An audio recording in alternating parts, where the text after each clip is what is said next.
যেই নারী প্রতিদিন সকালে ঘর ঝাড়ু দেওয়ার পূর্বে মাত্র 2টি কাজ করবে, আল্লাহ রাব্বুল আলামিন প্রচুর বরকত দান করবে।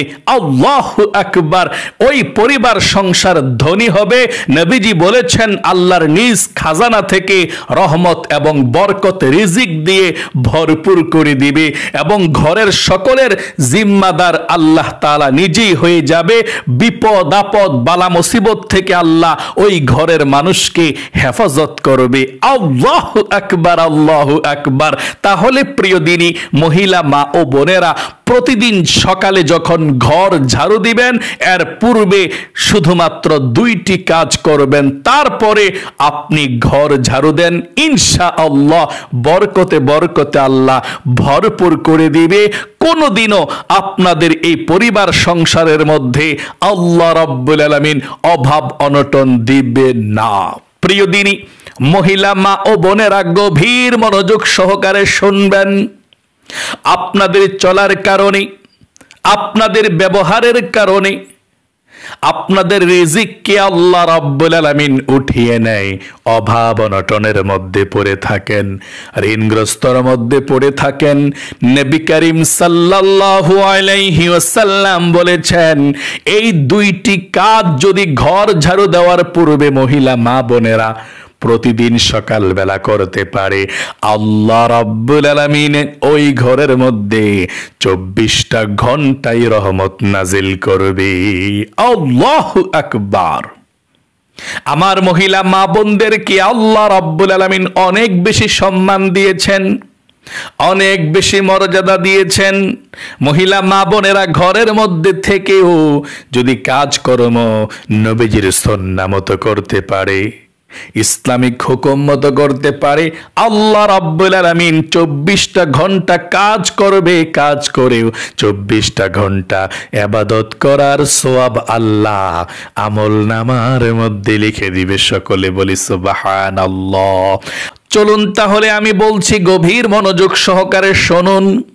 মহিলা মা ও বোনেরা, প্রতিদিন সকালে ঘর ঝাড়ু দেওয়ার পূর্বে মাত্র 2টি আমল করবেন, 2টি কাজ করবেন, তারপরে ঘর ঝাড়ু দিবেন। ইনশাআল্লাহ টাকা পয়সা ধন সম্পদের অভাব হবে না।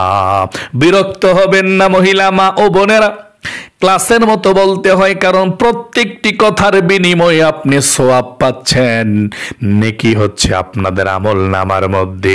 এগুলো দিনই কথাবার্তা, তাই অবশ্যই মনোযোগ সহকারে শুনুন।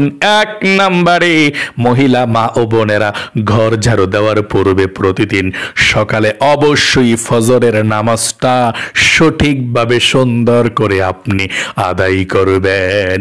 অনেক মহিলা মা বোনেরা আছে নামাজ পড়ে না সময় মতো, নামাজ পড়ে কিন্তু সময় মতো হয় না।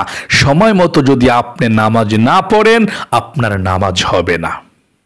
অনেক মহিলা মা বোনেরা ফজরের নামাজ পড়ে একেবারে সময় শেষ হয়ে গেলে জোহর পরে আসরের সময়, আসর পরে মাগরিবের ওয়াক্তের সময়, মাগরিব পরে একেবারে এশারের নামাজের সময়, এরকম অনেক মহিলা মা বোনেরা সময় মতো নামাজ আদায় করে না।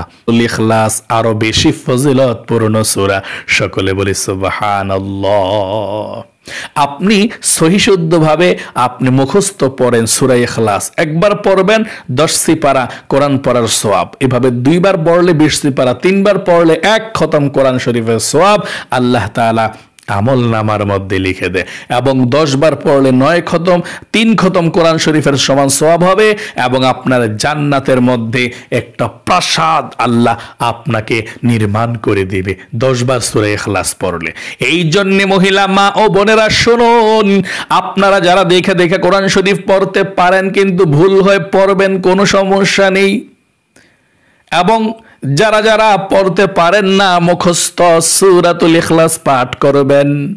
সূরাতুল ইখলাস সহি শুদ্ধভাবে পাঠ করলে আপনার কপাল খুলে যাবে, আপনি ধনী হয়ে যাবেন এবং কোরআন পড়ারও সওয়াব আপনার হয়ে যাবে। সূরাতুল ইখলাস চলুন আমরা একটিবার পাঠ করি। আউযু বিল্লাহি মিনাশ শাইতানির রাজিম। বিসমিল্লাহির রহমানির রহিম। কুল হুয়াল্লাহু আহাদ আল্লাহুস সামাদ লাম ইয়ালিদ ওয়া লাম ইউলাদ ওয়া লাম ইয়াকুল্লাহু কুফুয়ান আহাদ।